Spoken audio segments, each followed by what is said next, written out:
Welcome to a GPS special, Restoring the American Dream, Fixing Education. I'm Fareed Zakaria. When we talk about what America needs to do to compete in today's world, everyone agrees that at the heart of the matter is education. If our own workers are not skilled, trained, and smart enough, we will decline as a country. In addition, democracy depends on an educated citizenry. So how are we doing? Let's take a rough look. 100 representative American kids entering high school. What does fate have in store for them? 25 out of that 100 won't graduate from high school. A total of 50 won't go to college. That's half the class that won't go on to higher education. 50 will attend college, but only 22 will graduate within 6 years. Meanwhile, other countries are outsmarting us. On a recent international test, U.S. students ranked only 15th in the world in reading, 23rd in science, and 31st in math.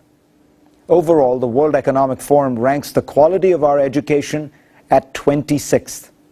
What's odd is that we've been outspending most developed countries by a long shot.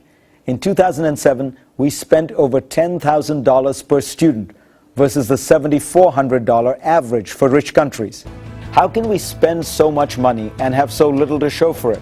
We'll ask that question and others to some of the leading figures in American education here on this special and in a time essay. We'll examine the role of teachers, testing, and technology. And we'll ask the man who spent billions of dollars trying to fix education about how he's spending his money. Microsoft founder and philanthropist, Bill Gates. But first, there are two nations whose students consistently rank on top of the world, South Korea and Finland. What is their secret? We'll take you there and show you how they get their impressive results with completely opposite approaches. Let's get started.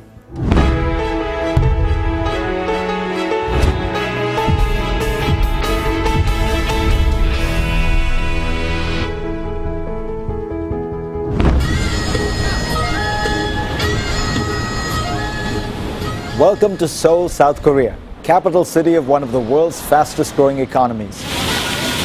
There are many reasons to be impressed with this Asian tiger that rose from the ashes of a civil war. But South Korea's crown jewel is its education system. Thanks to a militant drive for success, this nation's students have outperformed the rest of the world for the better part of a decade. On the most recent PISA exam, the benchmark international test, South Korea ranked first in reading and second in math among all nations. In South Korea, teachers are known as nation builders. President Obama has noticed, singing Korea's praises on a regular basis. On a visit to Seoul in 2009, he asked South Korean President Lee Myung-bak what his biggest challenge was in education. The president's reply, Korean parents care too much about their children's success.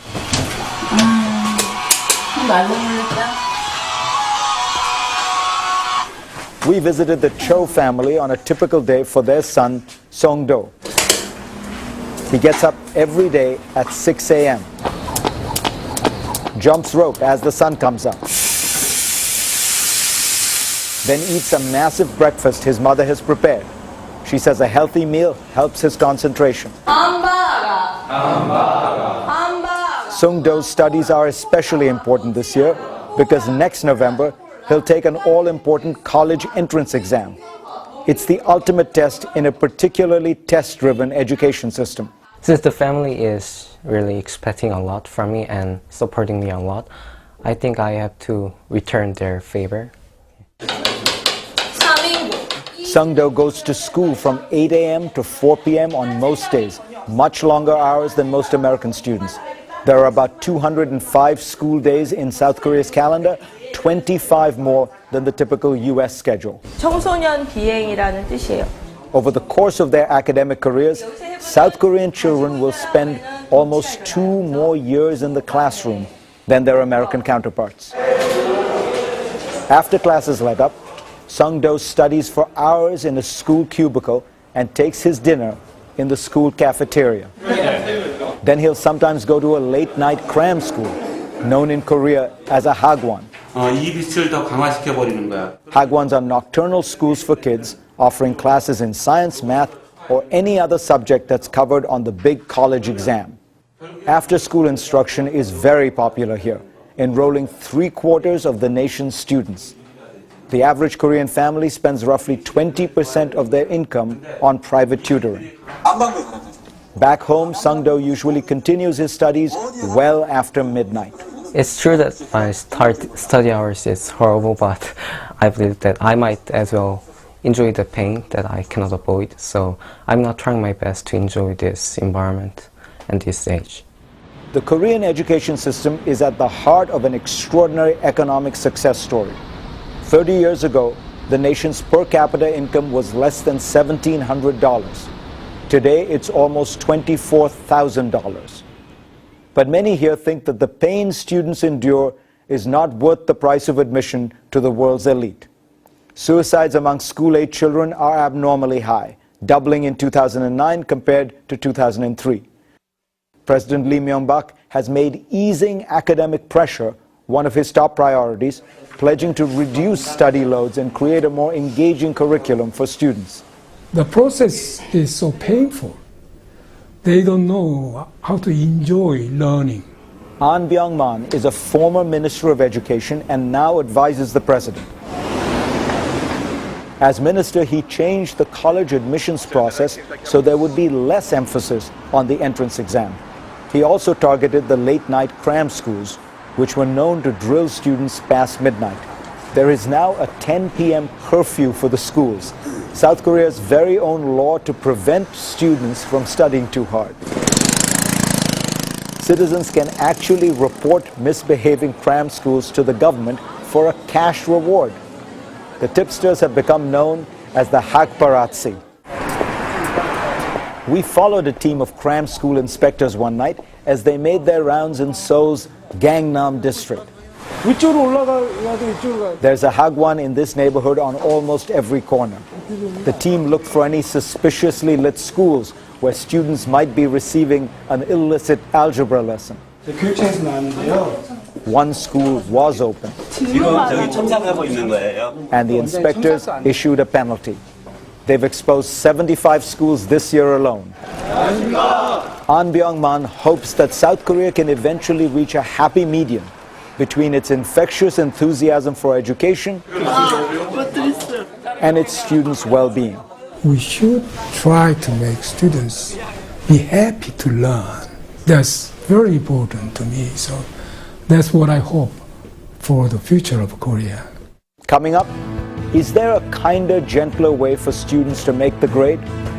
We'll visit a country where students spend far less time in the classroom than South Korea, yet enjoy remarkable results.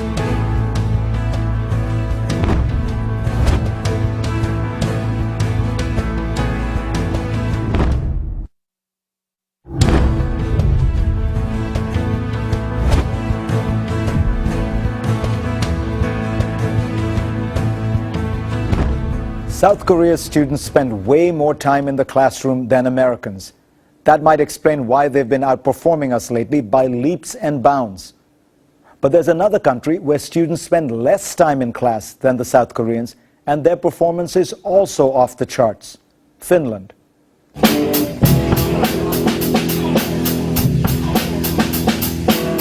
On the surface, Finland is the education world's ultimate slacker. Että jos mä haluan huoneesta musta, niin sit tulee. Children don't start school here until they're 7 years old. They have far less homework than many countries, and they log fewer hours in the classroom than most developed countries, even the United States. But don't be fooled. Finnish students score first in the world in science and second in the world in math. That's a kind of amazing thing that we are able to achieve high internationally in these academic areas that are measured with a very little work and a very short school days. Pasi Salberg is a leading figure in Finland's education field and works with its Ministry of Education. In his recent book, Finnish Lessons, he says Finland is less concerned about the amount of time students spend in class than with how that time is spent. If we could calculate how much time young people engage in real learning, I think Finnish young people are probably at the same level where your children or Japanese or Koreans are. Ja tuossa on yhteiskunnallista. In Finland schools, teachers spend less time drilling the facts and more time developing students' creativity. Most importantly, says Salberg, hardly any time is spent preparing students for standardized tests. We have deliberately removed all those things. We never had a standardized testing system, and I hope that we never will. But how can Finland afford to be so flexible in its approach and still get great results? The answer is simple. They have great teachers. Joka säväyttää mua aina koeviikkojen. Teaching is a highly respected profession here, on par with doctors and lawyers. Eli lehmästä oli kyse. That's because they're all required to have master's degrees. Niin tässä on tehty tällä tavalla. The competition for those degrees is fierce. Only 1 in 10 applicants is accepted to primary school teacher training programs. The elementary teacher program is hardest to get in the university. It's harder to get in than to medical school or law school. And I think teachers' task is to give this. Kristi Lanka, a professor of educational psychology at the University of Helsinki, says her school routinely turns away highly qualified candidates. It's the exact opposite situation in America. Almost half of all U.S. teachers graduate in the bottom third of their college class. I'm asking what kind of information we need. Kaisa Heikkinen was one of the lucky ones accepted to the University of Helsinki's teacher education program. From sort of day one, they start making you think about the importance of how you're teaching and what it is that you're trying to get across. It's not just your subject, it's also that you're raising future citizens. When you think about Finland, what comes to mind? In addition to managing her course load, she practices her craft at a local school under the watchful eye of an experienced teacher. Definitely from the start, they put you on the spot and you have to start kind of performing as a teacher. 한 단어를 한 번씩만 써보세요. South Korea and other high-performing nations are known for their well-trained educators too. But in Finland, teachers are given far more autonomy. Tuleekin vesivahinko. There is a national curriculum here, but it's just a framework, serving as a guide for each school instead of a top-down edict. And because teachers don't have standardized tests to worry about, they can teach their students however they want. It's like in a company, you have a strategy of the company, but you are not watching each employee all the time. So it's very autonomous profession. But this autonomy and handing over the responsibility of many things to schools would not have been possible if we hadn't had this academic program for training teachers. So without good teachers, you cannot really do this. Yksi näistä tehtävistäni With all of that responsibility and the respect that comes with it, Finnish educators tend to stay in their profession, compared to the US, where the turnover among teachers is roughly 7 times higher. But let's get real for a moment. What can America learn from a tiny, ethnically homogeneous country that's home to just over 5 million people? Salberg agrees that size does matter, but he points out that over 30 American states are similar to Finland in population. Colorado, or you look Maryland, or Minnesota, or Massachusetts, very close to what Finland could be. But an American classroom is likely to be far more diverse, featuring many different languages and ethnic origins, and have a great deal more poverty.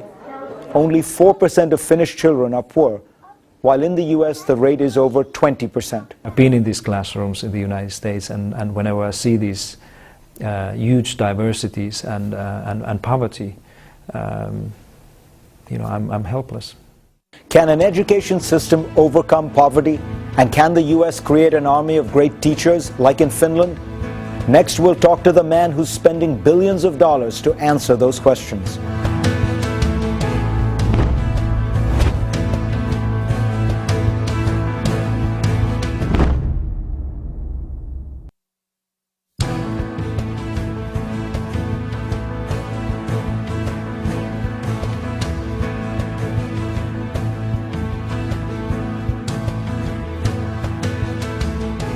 As students around the world overtake the United States, no one outside government is more concerned or spending more money to fix education than the Bill and Melinda Gates Foundation.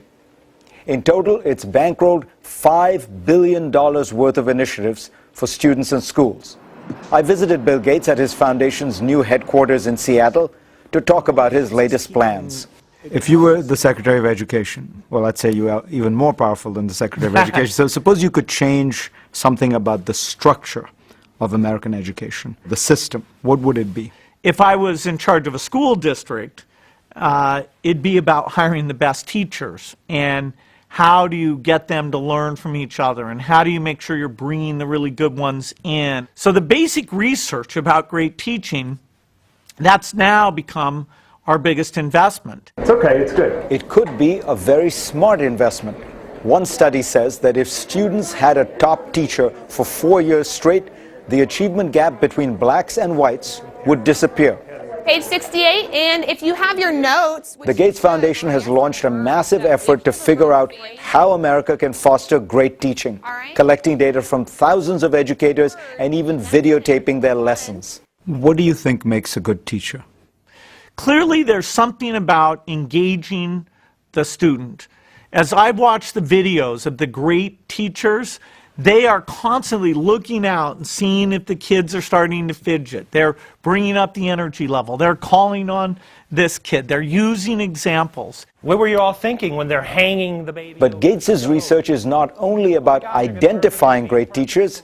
His team is also figuring out how to grade the teachers, just like they grade their students. I'm not saying that you need to use semicolons all the time, again, just like the... They're looking at different ways to reward and motivate good teachers, like adding to their paychecks based on a principal's evaluation or their students' performance.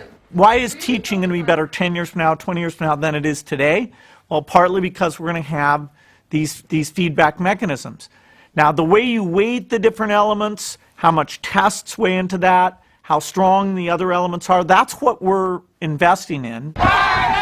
And that's where things can get controversial, because when it comes to education policy, the politics are nasty. No more cuts! In recent years, an all-out brawl between school districts and teachers' unions has dominated the education debate. Critics of the unions say they're more concerned about preserving their members' jobs than educating children. The unions say that the administrators' reforms aren't doing any good. At the center of the storm has been Michelle Rhee, the former chancellor of Washington, D.C.'s public school system, one of the nation's worst performing school districts at the time she took over. In 2007, the education world went into a frenzy over the possibility that Michelle Rhee could actually turn around a school district. Featured in the Lightning Rod documentary, Waiting for Superman, Rhee turned the school system upside down, firing dozens of teachers and closing 27 schools. You very famously clashed with the unions while you were in office. Do you think still, in retrospect and looking forward, are teachers' unions a fundamental problem to education reform? Well, I think that teachers' unions, but more specifically, the contracts, the collective bargaining agreements that dictate a lot of the policies in school districts are extraordinarily problematic. One of the policies that Rhee has been fighting has to do with seniority. When schools cut their budgets, newer teachers are often laid off before the more experienced teachers, regardless of their performance. It's the so-called last-in, first-out policy.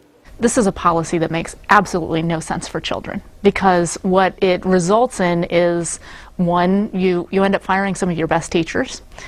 Two, you end up disproportionately negatively impacting the lowest performing schools in the system, because they are the ones that have the largest number of new teachers. And three, you actually end up having to lay off or fire more teachers because the junior teachers are the lowest paid. After she left D.C., Rhee started her own organization, Students First, to push her agenda all over the country. She's lobbied state governments to pass laws reforming teacher tenure and paying teachers according to their performance, merit pay. People look at one of your proposals, merit pay, and say the whole rationale behind this is wrong. You're looking at teachers who have gone into this profession for reasons that don't have to do about maximizing money, and you're trying to influence them by offering them a little bit more money or a little bit less money. Is it really going to work?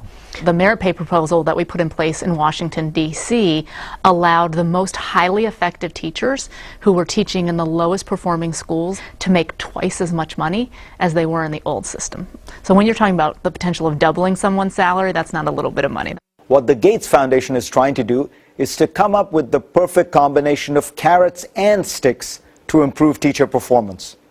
The Hillsborough County, Florida School District, covering the Tampa area, got a $100 million Gates grant to be one of the foundation's new guinea pigs. After some tough negotiating, here's the system that the union and administrators came up with. Let's continue as we normally do, okay? New teachers are given lots of training and an on-call professional mentor, so they have a real chance to succeed. Here's what I want to do. All teachers are graded in 3 different ways. Evaluations by a peer up to 6 times a year, observations by the school principal up to 4 times a year, and a complex formula that measures their students' performance. Under the old evaluation system, a whopping 99% of teachers were given a satisfactory rating or better, but not anymore. I am not going to receive the same kind of performance appraisal. I'm no longer going to get one that says I'm perfect. I'm going to get one that actually is representative of how well I'm doing. How might that help in future lessons? The ratings will determine pay levels for new teachers and for veterans who opt in, and could lead to firings. Learning was enhanced because of the communication with the students. Okay. But it looks like the teachers, for the most part, are on board. 80% of them said the feedback improved their craft. I can sit down and have a conversation with that person and say, look, give me some feedback. Give me something that I've never got before. But not everyone agrees with the Foundation's $100 million experiment. When we come back, we'll hear from one of Gates's harshest critics. He's listening to economists who think that the way to evaluate teachers is by their students' test scores. I think this is profoundly wrong.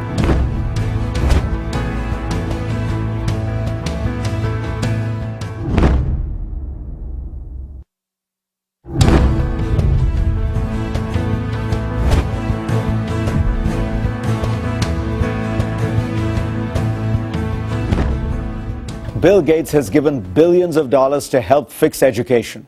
Reformers like him have put enormous energy into the school reform movement. But their ideas do have critics. The Gates Foundation has extraordinary power, so that when Bill Gates decides on a policy, people start lining up and saying, we'll do it. NYU professor Diane Ravitch issues a harsh critique of Gates and other reformers in her latest book, The Death and Life of the Great American School System.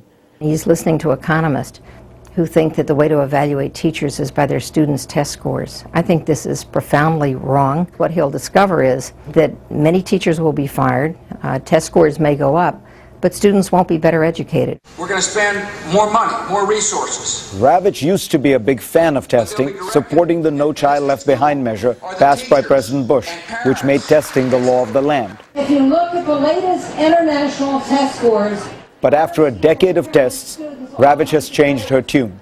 I thought, I'm wrong. And that shocked a lot of people. Ravitch notes that their importance has led test-obsessed school districts to cut programs like the arts that actually foster real creativity. I've seen many articles about how China wants to somehow break free of the lockstep approach to standardized instruction and standardized testing. We, on the other hand, seem to be rushing towards the model that they are trying to shake free of. I've heard people say, you know, the American system needs to be one which encourages people to be curious, adventurous, taking risks, not the sort of Asian-style system where everyone's, hurtling towards a test. And they will often cite you as an example. They'll say, well, look, Bill Gates dropped out of college, spent hours and hours in computer labs just dreaming up stuff. This was not working methodically towards a test. What do you say to that? Well, certainly if my example is meaningful, it's just one data point. Being good at math and having that knowledge was critical to my being able to understand computers, to write code. And yes, I memorized the tables and how things work. Do you think that the kind of tests that so much of education reform uses as a metric is a good measure of intelligence or achievement or future success?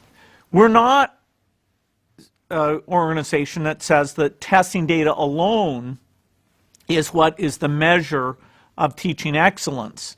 What we need is a broad set of measures where your peer teachers, the feedback from students, evaluation of your video, of your classroom activities, all these things need to be brought together to build a personnel system. If the remedies aren't greater accountability and more emphasis on merit for good teachers and dismissal for bad teachers and tests, what should we do? Well, the biggest problem we have in American education is the fact that so many children live in desperate poverty. More than 20% of our children live in poverty.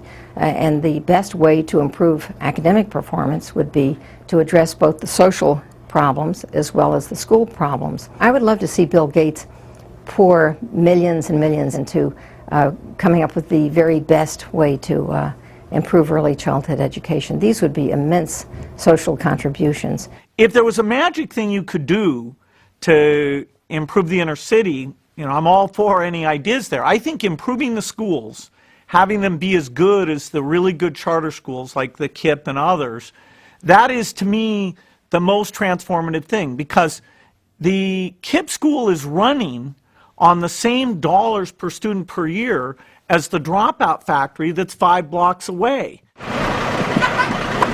KIPP, which stands for the Knowledge is Power program, is a group of public schools that are allowed to operate independently of the normal school system. You could also practice your quote.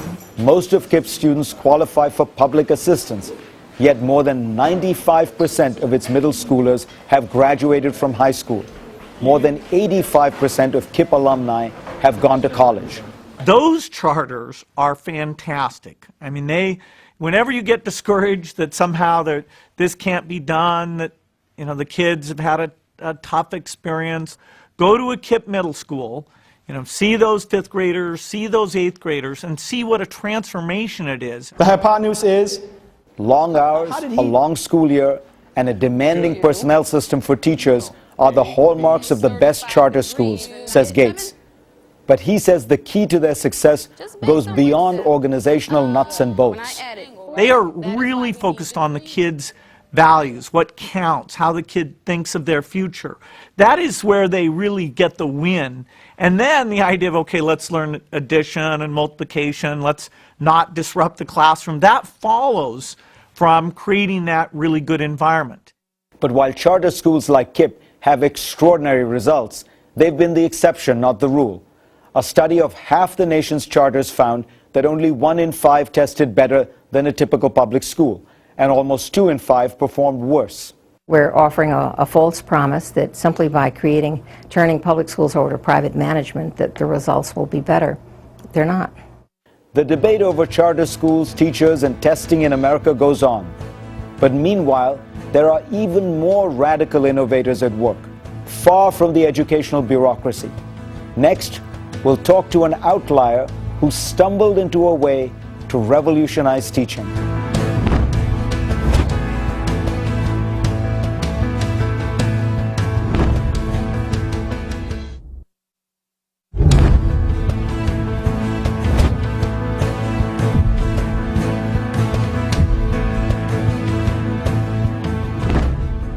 We've circled the globe to learn lessons on education from other countries and sought answers from advocates for change here at home.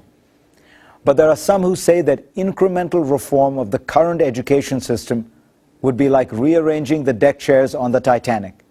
They argue for a complete overhaul of the education system.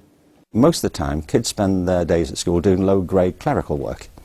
And human intelligence is much more exciting and diverse than that. Sir Ken Robinson is a professor emeritus at the University of Warwick and the author of several books on creativity. You have 3 children, yes? Mm-hmm. Well, I'll make you a bet, and I'm confident I'll win it, though I haven't met them. My bet is that they're completely different from each other, aren't they? Yes, you win. Exactly. The basic truth of the matter is that all children are different, just in the way that all adults are different. Human ability and aptitude and passions are tremendously diverse. Despite that basic truth, America's education system approaches children as if they're all the same. It was originally designed to meet the needs of industrialism in the 19th century, and it hasn't really changed. If you think about it, our schools literally resemble factories, right down to the ringing bells that mark the beginning of every class. We educate children by age all the time. We have separate subject departments and divisions. All of these things are really organizational features which are in the interests of efficiency. They're not much to do with learning. Describe the school of the future, if you could build it. I believe that the future lies in personalizing education and in customizing it. One-on-one teaching is kind of the ideal that you'd like to achieve, where you see where they're confused, you see where they're bored. I also get to take kids around to neat places. You know, my son and I have been to particle colliders and, you know, computer museums and all sorts of unusual things that are kind of stimulating. Not everyone has guided tours of particle colliders with Bill Gates, but a young Silicon Valley tech guru is trying to give kids a customized education using technology. What I want to do in this video is try to figure out what X is. Meet Sal Khan. He's the accidental creator of Khan Academy, a not-for-profit website that's turning heads. And we want to figure out what BDC is. And maybe 7 years ago, he was working at an investment firm when he began tutoring his little cousin in math. When scheduling time got difficult, a friend of Khan's made a suggestion. He said, well, why don't you just put your lectures on YouTube? And I said, no, YouTube's for dogs on skateboards. It's not for serious mathematics. 5 years later, Khan has produced almost 3,000 videos that have been viewed over 80 million times. Bill Gates is a big fan and donated seed money. The videos cover every level of math. You only have a hypotenuse when you have a right triangle. It is the side opposite the right angle, and it is the longest side of a right triangle. Plus many other topics. And that's really just saying, hey, we've had enough of you, Great Britain. We are now... They're conversational and fun, but still very thorough. If this does not blow your mind, then you have no emotion. I'm sometimes a little bit eccentric in the videos, and I think, you know, students enjoy that. They're like, this guy's, you know, kind of himself. The problem with our approach to math education, says Khan, is that students carry on gaps in their knowledge throughout their math careers, making it hard to get the more advanced concepts. The key to overcoming that problem is to let students learn at their own pace. Khan Academy offers students a quiz after each video, and they can't pass a level until they get 10 out of 10 questions right. Let everyone learn at their own pace. Only move on to a concept once they've gotten a certain level of proficiency or a certain level of mastery on the base concept, so that their toolkit is really strong for that more advanced thing. But if we let students learn at their own pace, what does that do to the traditional classroom model? It's turned upside down, which is exactly what we need to do. What are you working on? Last fall, Los Altos, California, agreed to use Khan Academy in 5 classrooms. Show me what that looks like as a number. Cami Thorderson allowed her students to experiment with the program to see what it could offer. We saw kids exploring areas that we didn't know they could. I mean, it was surprising to them and to us at the levels that they were reaching. And it was fascinating just to watch them be free, to have that freedom to explore on their own. One crucial discovery Thorderson made was that it made a lot of sense for students to watch the videos at home. Woohoo! Victory! It is the reverse of the current system, where students spend valuable class time simply getting the basic information from the teacher, copying notes. Now they're able to do the problems, which are really the most important part of the learning process. They're able to do the problems with other people around them, with the teacher around them, with their peers around them. They can actually tutor each other. When her students get stuck, Thorderson tells them to write their name on the board. Another student soon comes to the rescue. And you add this to it. The classroom buzzes with little tutors who are learning themselves through the act of teaching. And if a particularly gifted student gets bored, she can race ahead and try calculus if she wants. You add these and make the number negative. If you look at people who work in a workplace and are creative and are engineers and things, they don't sit all the time at their desk and just work by themselves. They meet and they talk and they bounce ideas off each other. And we need to develop that skill in our students because it's such an important skill for where they're headed in the future. What's more, Thordeson's students can't goof off because she has the ultimate tool to keep tabs on them. Khan Academy's intricately detailed tracking software. She can check how many units each student has passed, 19 total minutes spent on videos, how many times he's watched a video, each bar here is a different student, and even how long he's been watching down to the minute. All of the information can be seen in real time on Thordeson's iPad. Being able to walk around and just pull that instant data up on a child and be able to sit down and say, oh, I just saw you were struggling with this particular problem, it's fabulous. Khan Academy shows real promise, but countless past attempts to bring technology into the classroom have fallen flat. A landmark study by the Department of Education found that 9 out of 10 math software products had no significant effects on test scores. Only a handful of Khan classes have been tested, but so far they've earned high marks. Traditionally, people said that technology is cool. Let's use it by hook or by crook just because it's cool. We're saying we want to enable a certain way of learning. We want to enable people to learn at their own pace. We want to empower the teacher so that they have all this class time freed up. And then we say, how do we do that? It really, I think, is a matter of a major shift in mindset on what a classroom is. Coming up, I'll give you my own conclusions based on this fascinating reporting on education around the world and what we need to do at home.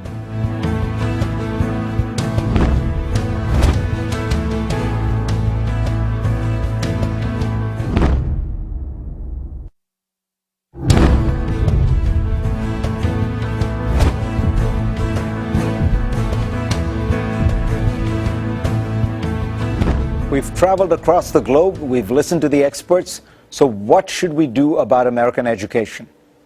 Here are my thoughts. First, let's face up to the fact that we have a deep problem. The data is clear. The unemployment rate for college graduates today is just 4%. For high school dropouts, it is 14%. Part of the reason we're in this crisis is that we have slacked off and allowed our education system to get rigid and sclerotic. But part of it is that other countries have focused intensely on education in recent decades. The result? We have a population of adults now that face real competition in a global economy. As Bill Gross, the head of the world's largest bond firm, PIMCO, puts it, American workers are too expensive and too poorly educated to compete globally. There are two variables here: our education level, which is too low, and our wages, which are too high. Either we raise education or markets will lower our wages. It's already happening. Our decline in education achievements over the last 20 years has been accompanied by a stagnation in wages for the median American worker. Now, if we can raise our educational levels, the payoff is huge. When Jonas walks into this new grind, what does he see? The global consulting firm McKinsey estimates that if the United States had in recent years closed the gap between its educational achievement levels and those of better performing nations like Finland and Korea, GDP in 2008 could have been $1.3 trillion to $2.3 trillion higher. This represents a 9 to 16% jump in GDP. So how do we get there? Some elements of the solution seem obvious. The writer Malcolm Gladwell says it takes 10,000 hours to get really good at anything. It's really just another way of making Thomas Edison's famous point, the genius is 1% inspiration and 99% perspiration. Now, if our kids spend 2 years less in school than in many other countries, they will find themselves behind in many areas. We don't have to go to the lengths that South Korea has gone to lengthen the school day and the school year, but we can't do the least work and hope for the best results. Whether you look at South Korea or Finland, getting great teachers is obviously at the heart of good education. We had great teachers until the mid-1970s. the most talented, hardworking, and ambitious women in America could only go into a few professions, and teaching was top among them. The good news is that women can now succeed in any profession. The bad news is the quality of America's teachers has declined. We can see what works by looking at America's best performing schools, private or public. They have great teachers, high standards, and customized teaching. And while we spend much of the education budget badly, good teachers and good schools cost money. So cutting education budgets now will not improve quality. We need to reallocate the money, spend it better, and get better results. Finally, though, let's try to do all these reforms keeping in mind the genius of American education. I went through the Asian educational system that is now so admired. It gave me an impressive base of knowledge and taught me how to study hard and fast. But when I got to America for college, I found that it had not trained me that well to think. The way that Carver develops the characters, he doesn't... American education at its best teaches you how to solve problems, question authority, think for yourself, and be creative. It teaches you to learn what you love and to love learning. These are incredibly important values, and they are why America has been able to maintain an edge in creative industries, entrepreneurship, and innovation. We need to know the basics, but we also need to be encouraged to think. We know that triangle HGI is an equilateral triangle. That's why I'm so taken with what Sal Khan is doing with California schools. It is classic American innovation, thinking outside the box, upending the old system applied to education. We might well look back on this trend as the beginning of a whole new way of teaching math and maybe everything. Technology is allowing us to make education more customized, personal, and interactive. I'm optimistic about America's educational future. We now have a national sense of urgency. We have so many people inside and outside the system working to change it. We have new ideas and new models. In retrospect, this might be seen as the time that America started fixing its education crisis for real. Thanks for watching this special, Restoring the American Dream, Fixing Education. You can read more of my thoughts in a Time essay.